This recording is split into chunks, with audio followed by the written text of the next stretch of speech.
Hello everyone, this is Jeffrey Gutamora, your reporter in social science. My report today is about world of regions, and the topic and our objectives for this report is to discuss the ever-changing concept of global south, identify countries which are commonly associated with global south, set we will set Latin America as an example of global south, and we will also survey the political and economic conditions in the contemporary Latin America. Okay, wait. Topic is global divides and global south. So, concepts and definition. What is meant by global divide? Global divides.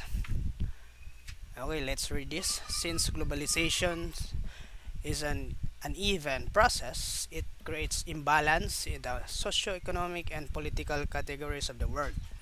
The world is divided into north and south, and the first, second, and third world. These two sets of divisions or concepts are used interchangeably in common conversation because they are related but are actually different. Okay, what is meant by global divides? The countries are categorized in the global north are, we'll see, you know, are more developed economically, whereas in the global south, there are the poorer and underdeveloped countries. A country that is part of the global north is the United States of the America, and the country that is part of global south is, for example, India. Uh, since most of us are movie enthusiasts, when it comes to films or movies, there is definitely a distinction on how countries portrayed the global south is compared to global north. So, for example, India, Thailand, um, Bangladesh, in Western Hollywood films such as Extraction, you are familiar with the movie Extraction, uh, led by Hollywood actor Hemsworth. What's the name of that? Hemsworth. Um, the movie called Extraction. They often perceive as poverty chicken. We can notice that they uh,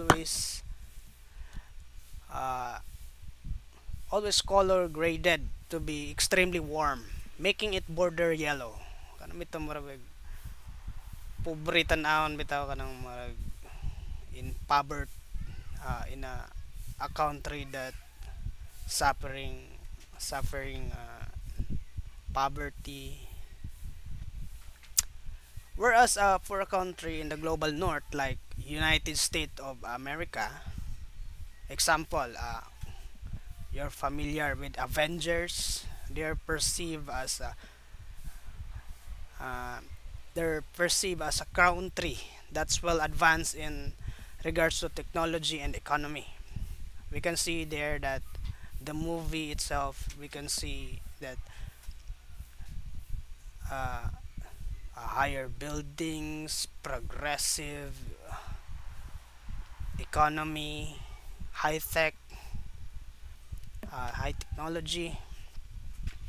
Although I do agree that countries in the global south are still developing countries, that doesn't mean that they have nothing to offer. And just because the country is in the global north doesn't mean it's perfect place to live in.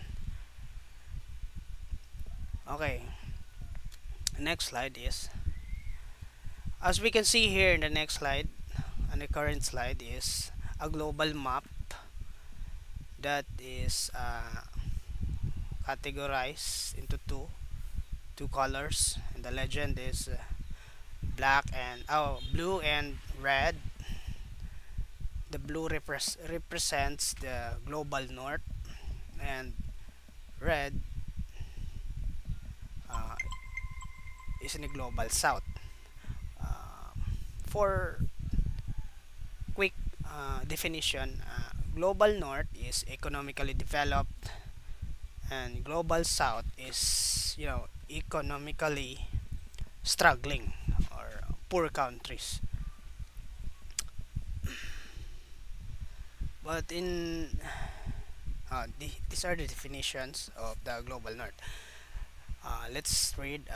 Global north uh, refers to the countries that are geographically in the northern hemisphere, or countries that are economically developed.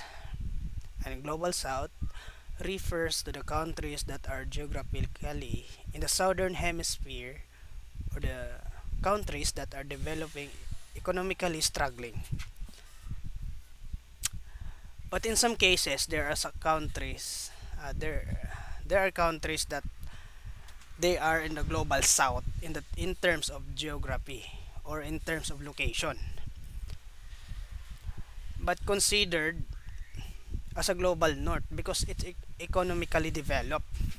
Not all, these are categories only, uh, but there are there are countries that is part of north, global north, that is, we can say that, categorized as global south because they are economically struggling.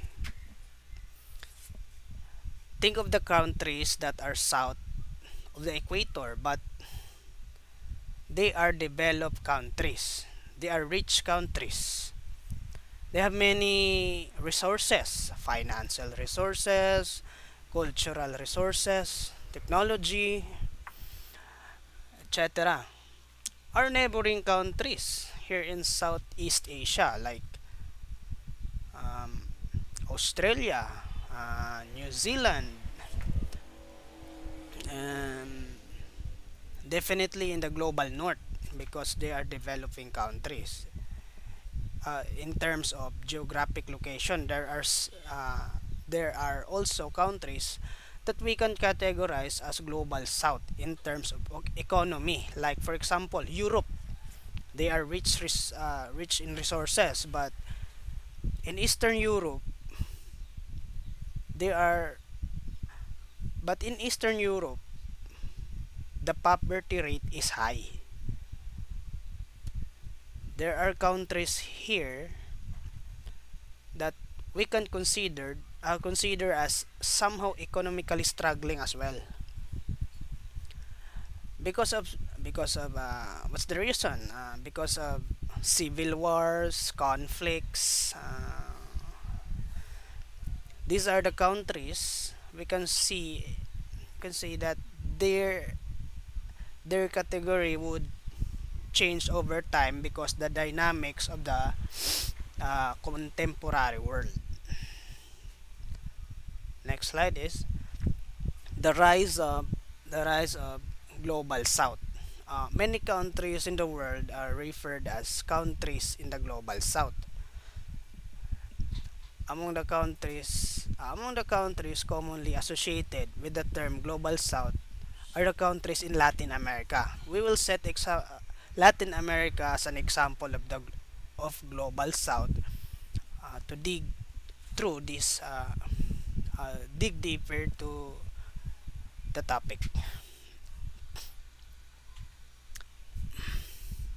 So in Latin America, we have these countries. I can say that these are not complete, but these are we can say that it is an example only. First is Argentina, Bahamas, Barbados, Belize, Bolivia, Brazil, Chile, Colombia, Costa Rica, Dominican Republic, Ecuador, El Salvador, Guatemala, Guyana, Haiti, Honduras, Jamaica, Mexico, Nicaragua, Panama, Paraguay, Peru, Suriname, Trinidad and Tobago, Uruguay, and Venezuela. So for you guys, what are the similarities of these countries? Well, aside from making into the top 10 in the beauty pageants, the similarities of these countries have experienced colonization in the past, either by Spain or by Portugal. Because the contemporary world was way back 15th century is where the circumnavigation or traveling around the world is using big ships to exploit foreign lands. That's why they colonized just like us Filipinos. So that is why where there is similarities of our culture, of our socio-economic conditions. That's why there is similarities in the societies to the global south. And Latin America has also uh, trade alliance. There are two trade alliance Latin America has. First is the Pacific Alliance or Alianza de Pacifico. Its goal is to their goal is to uh, participatory integration for free mobility in trade. And the second one is Mercosur. Their goal is to competitive integration of national economies into international market. In Latin America, there are two trade alliance, alia- trade alliances. Trade alliances are group of countries or alliance of countries to ensure that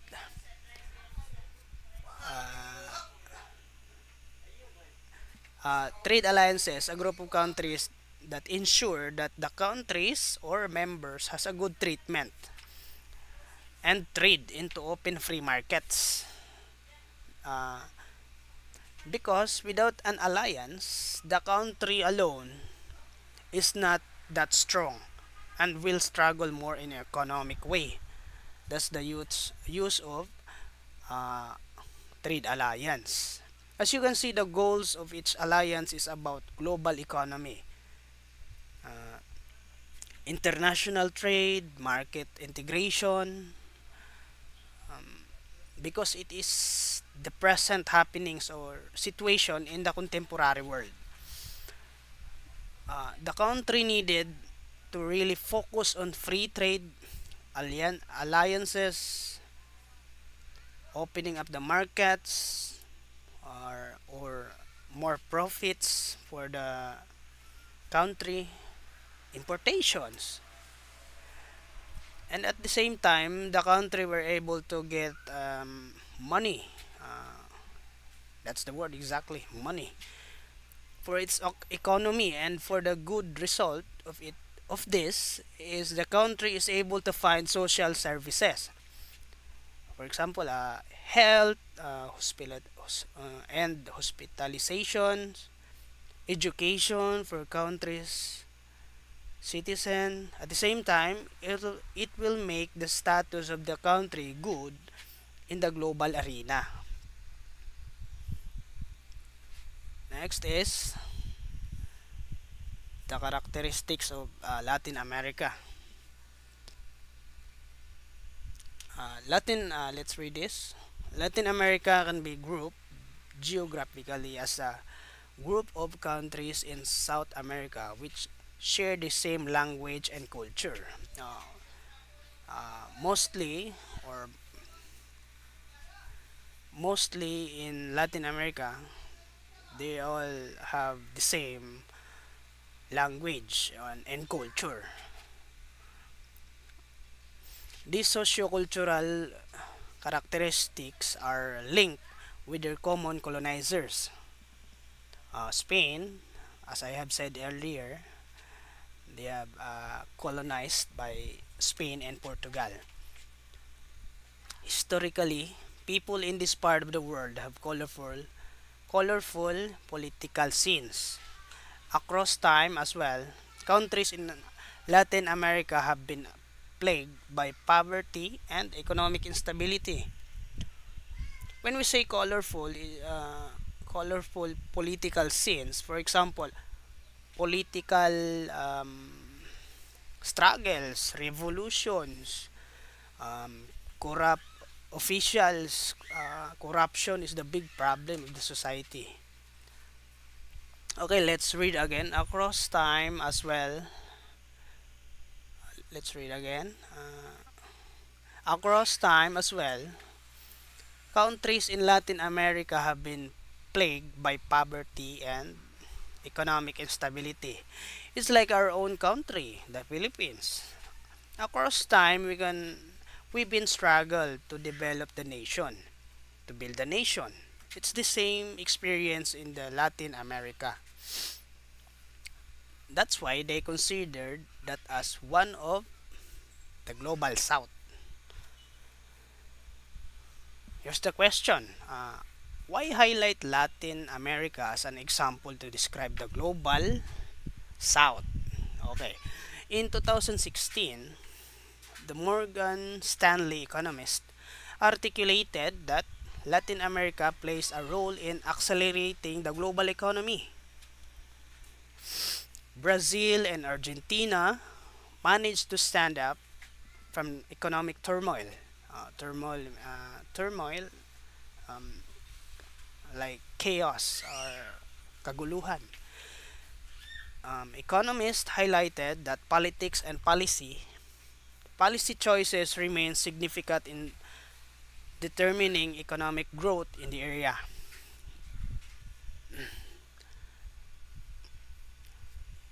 So this is said here that political and policy are very important to change the state of your country. Here's the mostly the question is, do you think we can have good leaders? Good leaders. Do you think if we have good leaders, our country will advance to the global north country or to be a developed country? Do you think if we don't have corrupt officials, we will advance to a well-developed nations? Do you think if our politics is stable, and if the policies or the programs of the government is uh, we can say good or fine, whatever, do we will do you do we will be still sitting in the ground of global south? So it's something for you to think about. We all have in this topic we'll have to do is to understand the concept of the said topic, the global south and the global divide. The key word for the global south is a country. A key definition for me, a country that belong to global south is those countries that are economically struggling or underdeveloped countries. But in some cases, even if uh, these even if the countries are in the global south area and it's now fully developed or economically stable, that category is will change. It will no longer be called as global south, and it will be called global north. It is categorized into global north because of its economical state or stability. And that's all my report about global divides and global south. Hope you understand the concept or the main purpose of this report. Thank you everyone, and thank you for watching.